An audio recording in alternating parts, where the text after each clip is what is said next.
ఇంట్లో వాళ్ళంతా అలా కూర్చొని భోజనం చేస్తూ ఉంటే ఇంతలో భవాని అయితే ఇలా అంటూ ఉంటుంది. రేపు మురారికి అలాగే ముకుందకి ఇద్దరికి నలుగు పెట్టే కార్యక్రమం ఉంది.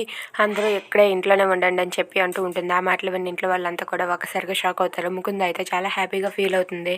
ఇక కృష్ణ అయితే ఏంటి అప్పుడే నలుగు వరకు వచ్చేసారా అంటే పెళ్ళి ఆగదా అని చెప్పి అనుకుంటూ ఉంటుంది. ఇంతలో దేవ్ అయితే ఇలా అంటూ ఉంటాడు. నా చెల్లెలు బాధపడుతుంటే నేను చూడలేకపోతున్నాను.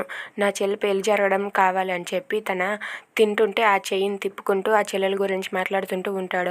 ఇక ఆ చేతికి ఉన్న ఉంగరం వేలుని చూసి మురారి అలాగే కృష్ణ అయితే ఒక్కసారిగా షాక్ అవుతారు. ఏంటి ఈ ఉంగరం వేలు ఆ శ్రీధర్ ముఖం మీద ఉన్న ఆ ముద్ర ఈ ముద్ర ఒకటే కదా, ఇది దేవి చేతికి ఉందేంటి అంటే దేవే శ్రీధర్ని చంపేశాడా అని చెప్పి మురారి అయితే అనుకుంటూ ఉంటాడు. అది చూసి కృష్ణ కూడా ఏంటి ఈ అన్నయ్యకి ఉంది అంటే అన్నయ్య శ్రీధర్ని చంపేశాడా, అసలు ఏం జరుగుతుంది అని చెప్పి కృష్ణ అయితే కంగారు పడుతూ ఉంటుంది. If you like this video please like, share and subscribe. Thanks for watching.